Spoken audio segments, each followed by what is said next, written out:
ना दाथ' जोंहा बोसोरै जायो दा बे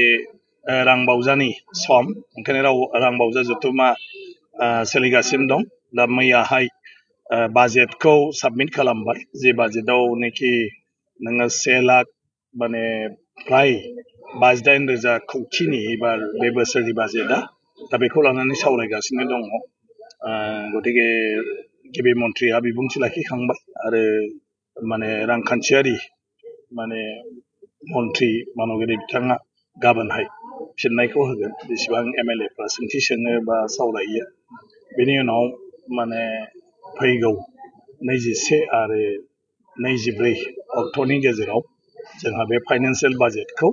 पास खालामगोन एसेम्ब्लियाव ओमफ्राय 25 खालि माखासे बिल दं गोदान गोदान बायदिसिना डिपार्टमेन्टनि बे बिलखौ सावरायनानै 25 मार्च खालि बे रां बावजा जथुमा जोबहैसिगोन। रां बावजा बेरेखा हान्जानि माबाफोर अजदफोर दङ नामा? बेबायदि जेबोथ' डाइरेक्ट थोंजों अजद थाया नाथाय बेवहायनो बायदिसिना जि बिखान्थिफोर लायो बे बिखान्थियाव माखासेफोरखौ साजेसन होयो आरो माखासेफोरखौ बिथांमोनहा समाल'सना खालामो जे बेखौ दरखार गैयामोन नाङामोन बेफोरबायदि सोलियो गावबा गावनि साननाय हनाय हागौबा सोलायनांगौ हागौबा फाबा बांसिन होनांगौ बेफोरखौ माने बोसोन होयो आरो बे मथे बाजेटआ पास जानानै थाङोब्ला देनां खामानि मावनाय समाव सरकारा बेबायदि एमएलएफोरनि जेफोर माने खावलायनाय बे मथेबो बिथांमोना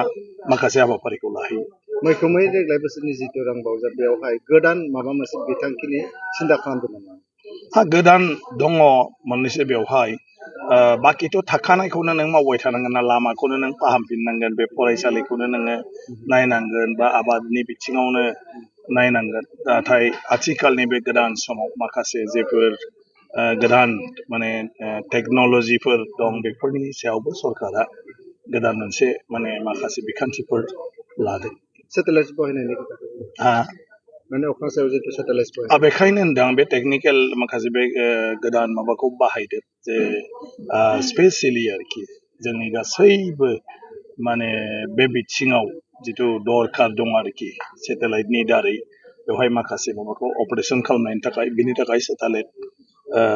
निजा मोनसे माबा खालामनायनि आसाम गभर्नमेन्टआ दा बेखौ फाइनान्सियेल बाजेटआव सोदों आरो बे जायोब्ला आं सानदों गासैबो बिथिङाव सेटेलाइटनि दारै जायफोर हाबाफारिफ्रा जोंहा गोरलै जायो जेखौ मावनांगौब्ला माने सेटेलाइटआव जों मालायनि माबाखौ लानांगौ जायो गावनि थायोब्ला बेयाव सोबखौनो जों गोरलैयै माने बाहायजोबनो हागोन आरो सेटेलाइटनि सोमोन्दै दिनै जिहेतु ड्राफ्ट बाजेटखौ गथायबाय बे गथायनायावहाय मासिगिरिनिफ्राय मा बुंगासिनो ना मासिगिरिनिफ्रायथ' बुंनांगौ जेबो थाया जेफोरखौ लादों मिजिंथियो बेवहाय जोंनि जिथु थान्दैफोर माने मानव गेदेर एमएलएफोर आरो मानव गेदेर मन्थ्रि बिथांमोना मोजाङै सावरायलायनानै बेफोरखौ गमामायैनो रायजो राजानि माने गाहामनि थाखाय जों बोरैहाय मावफुंनो हायो बेफोरखौ माने जुदि मोजाङै थांखि लालायलायोब्ला मोजां जायो। अदालगुरिनिफ्राय जायफोर एमएलए दङ बिथांमोननिफ्राय माबाफोर गोदान बिथांखि दैखांदों नामा? बेबायदि जेबो गैथ'वा दासिमाव। दैखांनायनि सम्भाबना दं? बेथ' समासो बुंगोन बा बिथांमोना मा नटिस लाबोयो। सरन बर' बिथाङा दाख्लैहाय मोनसे एभेक्सननि माबाखौ लानानै बेवहाय मोनसे मा होनो लाथिख' सम 0 आवार लाबोदोंमोन बे एभेक्सनखौ माने बोखारनांगौनि थाखाय होबथानांगौनि थाखाय बिथाङा बेखौ लाबोदोंमोन। मोनसेया जाहैबाय मुंख्लंफोरनि जिथु माने एसग्रेसिया बिनि जिफोर आद्रा थानाय बे बाथ्राखौबो बिथाङा दैखांदोंमोन सरन बर'आ दाख्लै। गोबां मावनो दङ अदालगुरियाव माखासे एमएलएफ्रा बिथांखि दैखांगासिनो थानायखौ जों नुनो मोनलाय बे समाव। ना बेथ' रायजोफ्राबो एमएलएफोरखौ बुंनांगोन आरो एमएलएफ्राबो रायजोफोरनि